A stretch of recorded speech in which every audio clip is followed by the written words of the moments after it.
South Carolina's spring game is in the books. Mark Rogers TV, the voice of college football, breaking it down with Will Gunter. You can catch him on the all-new early game, 107.5, The Game in Columbia, South Carolina. The Gamecocks, of course, and Will Muschamp looking forward to 2019 after a 7-6 campaign in 2018. Will, how you doing? We got better weather, and so we're ready. I was telling you before, we're ready to go on the boat, enjoy the spring, and then football comes in just a few months.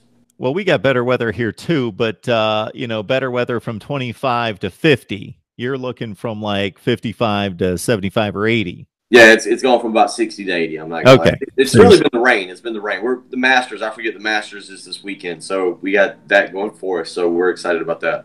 Yeah, the Masters, it was beautiful today, but I understand that it's not going to be so beautiful this weekend. So hopefully they can get some golf in and get that thing played. I think it's I'm glad you brought that up. I think 80% chance on Friday, 90% chance on Saturday, and 90% chance on Sunday. So if you're thinking about watching the Masters, you might want to plan some breaks in between. I think there'll be some rain delays. Good thing I don't plan watching the Masters much. If it's convenient, sure, I'll catch the back nine on Sunday, but that's about it for me. I'm watching all this spring football. So the nap comes along with the spring football. You start watching some spring football, and it's a good time to take a nap. It usually goes hand in hand. I was telling you before we started to record, I get juiced up for these spring games. Then it only takes about 3 or 4 plays, and I realize, yeah, it's really not worth watching.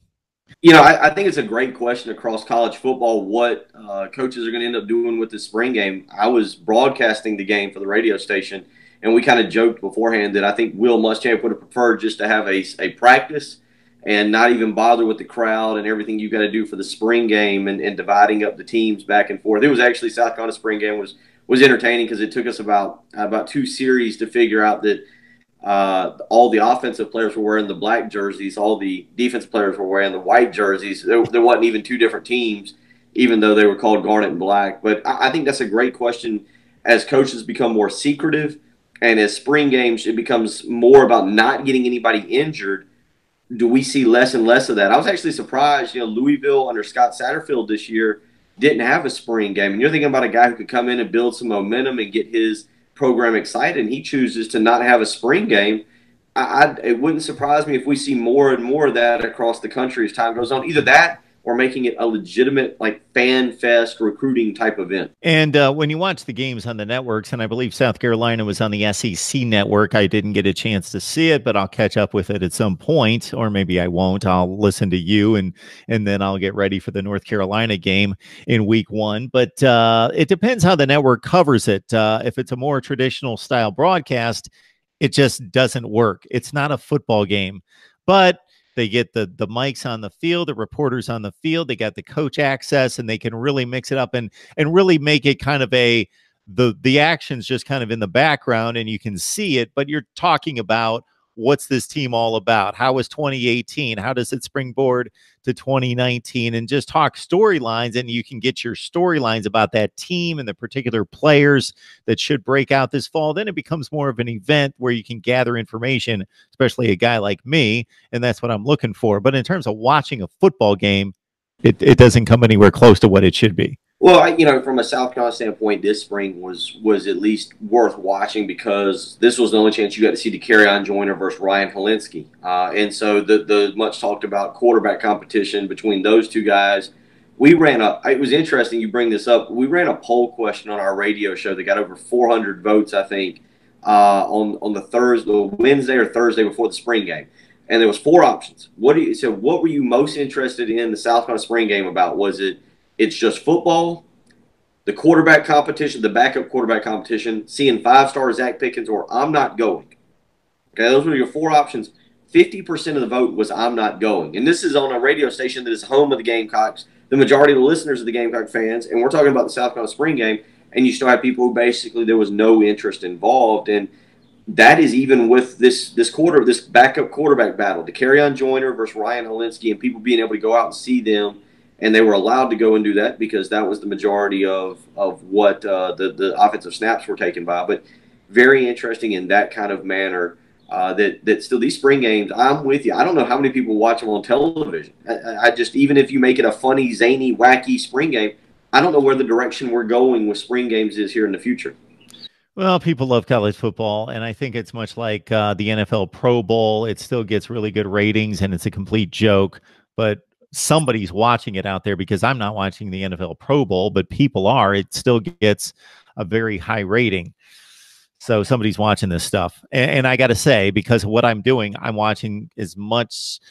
I'm listening to the spring games more than I'm watching them. I'm online or I'm doing something and I'm listening to the spring games to see if there's some information that I can catch that's going to help me just do this a little bit better. So here's what I just got from you. The people that watch the spring games are the insomniacs who are awake at 3 a.m. in the morning and need something to watch. And the guys like you and me who've got to kind of do this a little bit for a living, we at least got to sound intelligent when we do this. Those are the two people. Those are the two groups of people.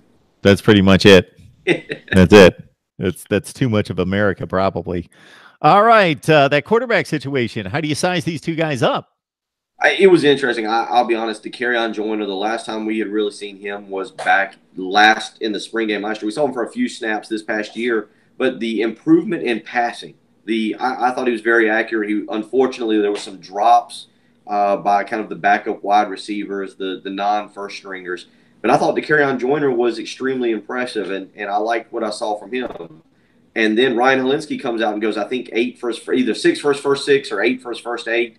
A lot of them were short passes, but he displayed everything that you think you're getting in a 4-star elite level type quarterback. And, in today's college football world, these quarterbacks, that one of them is going to transfer. They don't both sit around and hang out and wait for their time. And so one of them is going to transfer. So with Jake Bentley entering his senior year, watching those two guys go back and forth, and it's different guys. One guy can beat you both with his legs, but maybe his arm is not as talented. So all of a sudden, you're talking about a guy who's maybe a better passer. How they went back and forth, I think, was very interesting. I still just have it in my head that Jake Bentley's a young player. So when you bring it to my attention, he's coming into a senior season. It just seems like it was a freshman just yesterday, even though he's taken almost every snap since then. So it shouldn't seem like that because he's been on the field constantly.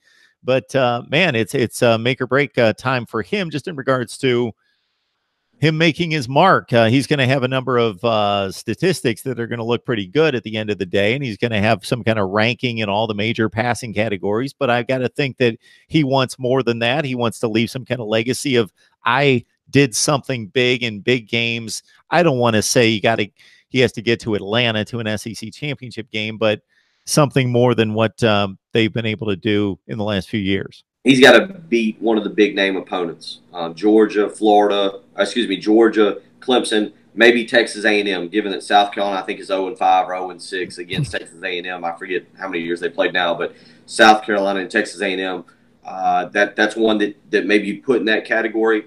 But for Jake Bentley to be remembered, for people to put him up there, because you're right in terms of passing yardage or career statistics, the next win he gets will be number 20.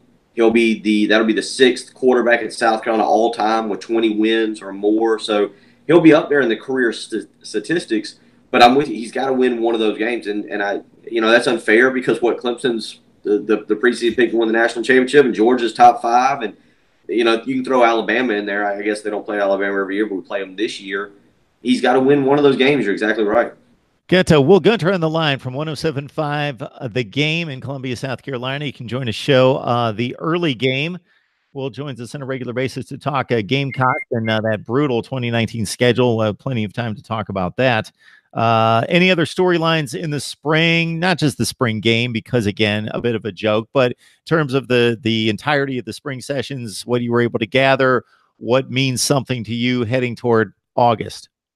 No, I think the way Will Muschamp runs his springs, with everything being so secretive, so quiet. Now he does let assistant coaches talk and some players talk. Let's not make it out like it's Korea there at the football facility. But other people do talk. But they're also the message is pretty clear. It's positive. It's straightforward.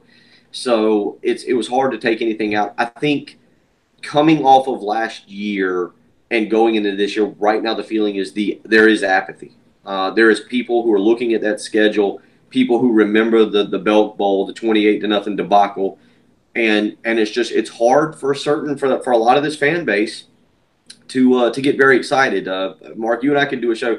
I can make a great case for South Carolina blowing the Texas A&M game the last 2 years. They had the lead in College Station and blew it last year, played an awful first quarter. And look, they should have beaten Florida. They absolutely let that game get away from them. You can't convince me that Florida is definitely better than South Carolina. And while I think Texas A&M is, I don't think they're that much further ahead of Florida.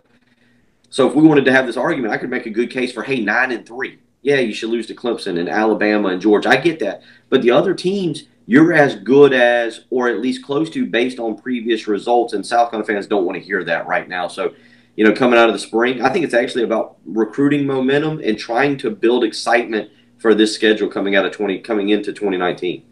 So you're basically telling us the ceiling, because the schedule is so difficult this year, is 8-4 because you're going to lose to Clemson, Alabama, Texas A&M, and Georgia. I'm not saying that. I'm arguing against that. But I mean, look, you can throw. ESPN put out their way too early top 25. Back in February? 5 teams.